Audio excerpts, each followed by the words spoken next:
to listen to Southeast Vengeance, Welfare Association calling Mr. President to release mazi Nnamdi Kanu, to pardon mazi Nnamdi Kanu, and the others have, in detention for long without proper investigation.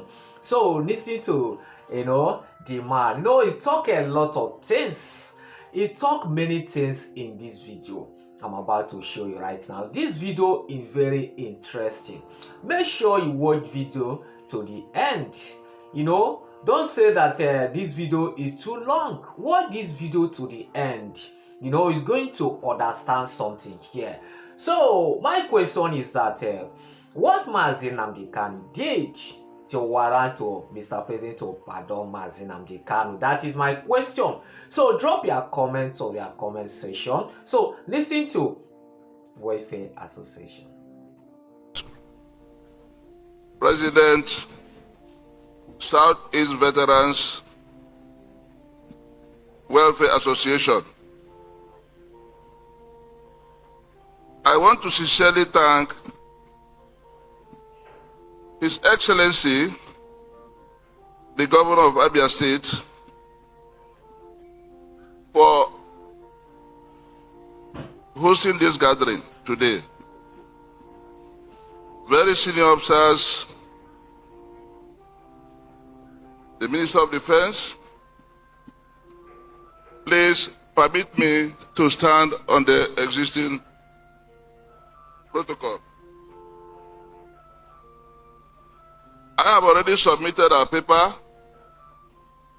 but because we just needed to say one or two words here. And when we are talking of collaborative approaches to strengthen security and building lasting peace in Igbo land, I want to draw our attention to what insecurity is all about. Insecurity is just like death. If somebody dies and is not related to you, you may not feel it much. Same with insecurity. If your wife has been kidnapped, you will understand what it is to be kidnapped. If you are in a kidnap den with the kidnappers, you understand it.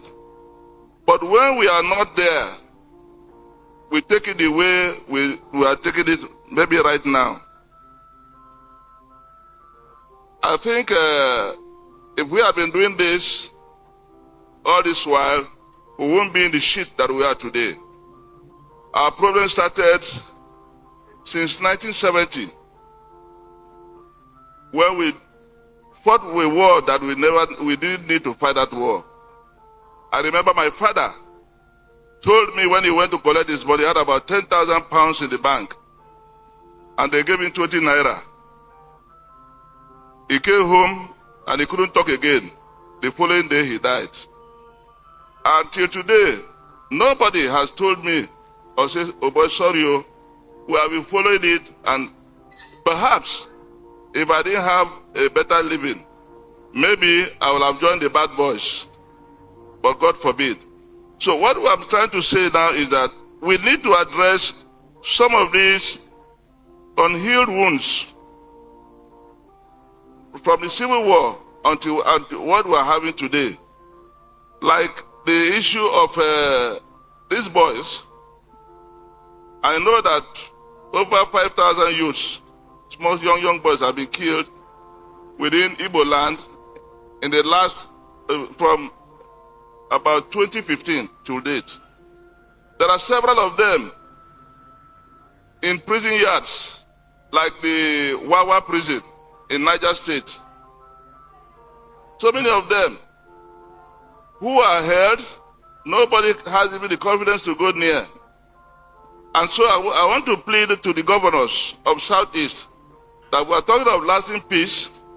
There's need for us to come together, the governors, to come together and see how we can get those ones out. The boys who were just arrested for one thing or the other, they really need to investigate some of them.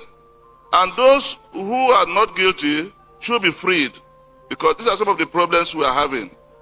And the issue of the IPOB man, mazi Nnamdi Kanu, I want to also plead with the governors. If Mr. President, I know he can listen to them, to grant him presidential pardon. These are some of the things that are building. People will not talk about it. It takes somebody who has the guts to say it out. Though people don't want to talk about these things, but we need to talk about it because that is where our problem started. And I want to say again that this issue of federal character, so to say, if you are three in a class, from 3 different tribes, and you score 300 marks, and you are denied admission into federal university, somebody else scores 200, he's given admission because he's from a different tribe from you. Some other person scores 50, is given admission in the same federal university. In a country where there are so many state universities, there are so many private universities. I think when we started that program after the Civil War, we were supposed to give ourselves a timeline that after about 10 years, 20 years, 50 years, we should have balanced up, and then we begin to give people equal opportunities. So when you find somebody who has been refused admission, 300 marks, and he sees somebody he was better than in going to university, what does he do after that? Some of them take to crime. Some of them go into cultism. Some of them go into drug, and so on and so forth, prostitution and whatever. And so these are some of the problems we really need to address. And if we do not want to address the issue of mediocrity, because that's how we find it, if you can take somebody who is not qualified to give you the job because you are trying to balance up, then it's not going to work very well for the country. So I'm just calling on the governors to please see how they can convince the National Assembly and Mr. President so that there may be a review of this issue of federal character. We have done it for almost 60 years.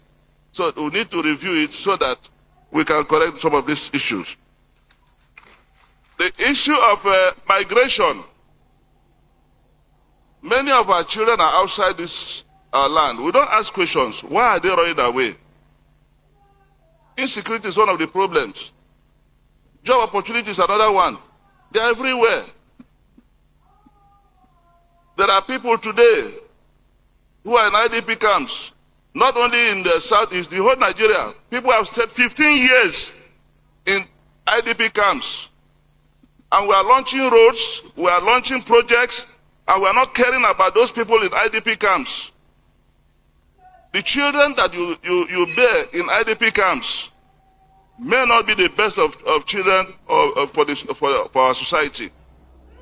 We need to look at what we are going to do with all those people who have been displaced. Is it either by erosion, or by herders-farmers clashes, or by communal clashes? The state governors, the local government chairmen should see to it that there are people who are displaced to come back to their communities. Those who are driven away by erosion should be given alternative land where they resettle. These are some of the problems that are creating the problems we are finding. If you go to Abuja, go to Nyanya, and see the number of people there. They are all left the villages. And if our villages were to be safe for us, I think more than 90% of people idling away in Abuja wouldn't be there. They will be home. Even the traditional rulers who are supposed to be part of the people to give confidence in our communities, they have all eloped. So we need to address these issues. I was thinking that we should have traditional rulers here when we are talking about issue of addressing insecurity in our land. They are supposed to be here because these are people who are supposed to be very close to the people. These are people who are supposed to pass information and intelligence to our security agencies such that those very few criminals in our communities, the people killing people, people making sit at home, what we call sit at home, enforcing sit at home and disturbing the life of people and the economy of the people. Very few boys in a town, you may have less than 50 of them causing problems the traditional rulers will run away and all the allies will leave, including most of us who are living in Abuja, in Lagos, who have run away from our villages. So what do we expect? If not that these criminals will continue to harass our people. There is need for us to reconsider our stand. We need to encourage those of us who are living out to start coming home too, to mix with our people so that we can be able to correct some of them. These young people need mentorship. We need to give it to them. They need training.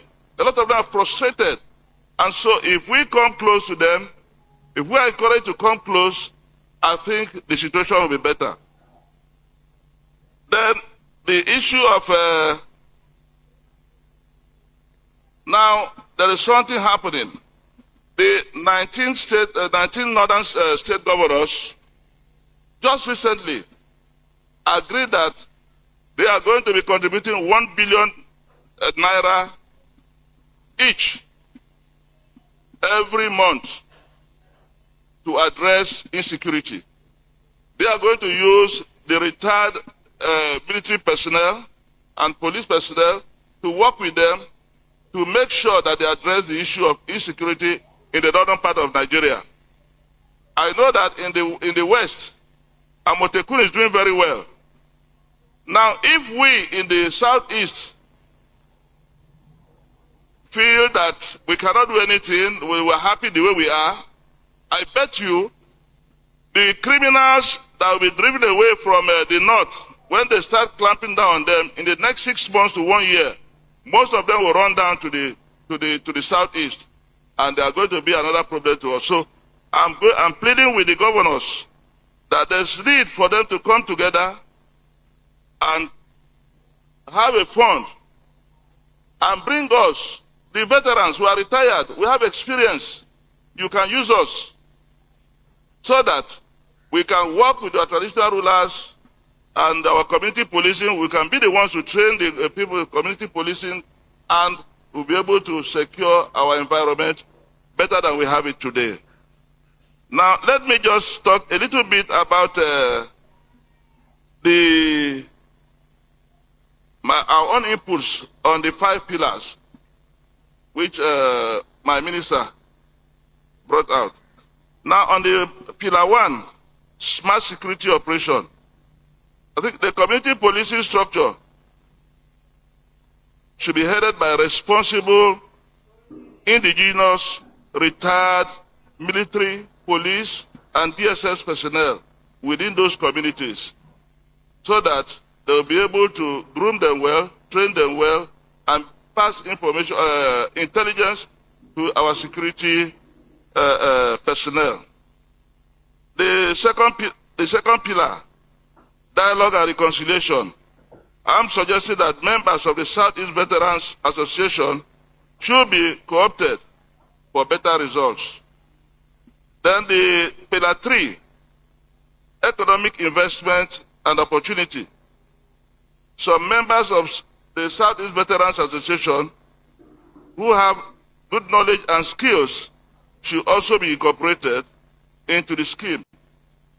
Pillar 4, real federalism as a peace dividend. The federal government should reconsider establishing the geopolitical zone or regional policing in place of this state policing. Now, we are ripe for state policing, but I think it is too early for us to be thinking of state policing. I would suggest that we create a regional police that will bring the regions, just we're talking like Southeast now, we're talking about it, having one regional organization of the police, then it will be better than putting it in the hands of the state. If we start doing it, after a while, maybe 10 years, 20 years, we can now think of doing the community policing. Then we must have been better educated and prepared for it. The federal government should endorse full local government autonomy. I think this is one of the problems we are having. Local government chairmen should be given the fund. We cannot be saying we are running 3 tiers of government, and then you'll be giving money to state governors, and we don't know whether the money gets to the local government chairman or not. I think they should be giving their money. If they don't use it well, they should be sanctioned. They could be punished. So if the local government is operating well, I think most of the problems we are asking the federal government to come into or the state government to handle will be addressed easily. And finally, on the pillar 5, empowering communities and traditional rulers, traditional institutions, I think there's need for us to look at our constitution again. The traditional rulers have a lot of a role to play. But if you look at the constitution, they are just an advisory role and they don't have much power. I think we have to look at how to take care of the traditional rulers and not those who are making traditional rulers. It shouldn't be anybody. The people must be the people that have integrity should be the ones that you can make traditional rulers, not about money. And they must live within their community. The issue of traditional rulers living in Lagos, living in Abuja, and nobody controlling their local communities, I think. So, I'm not saying that what I'm saying is not good, but like I asked a question, what Mazi Nnamdi Kanu did to warrant a president pardon. So, drop your opinion on your comment section. And in case you never subscribe, please try and subscribe. So, this issue of Mazi Nnamdi Kanu is going to raise a lot of us, like I told you. So, thank you and God bless you. One love. Thank you.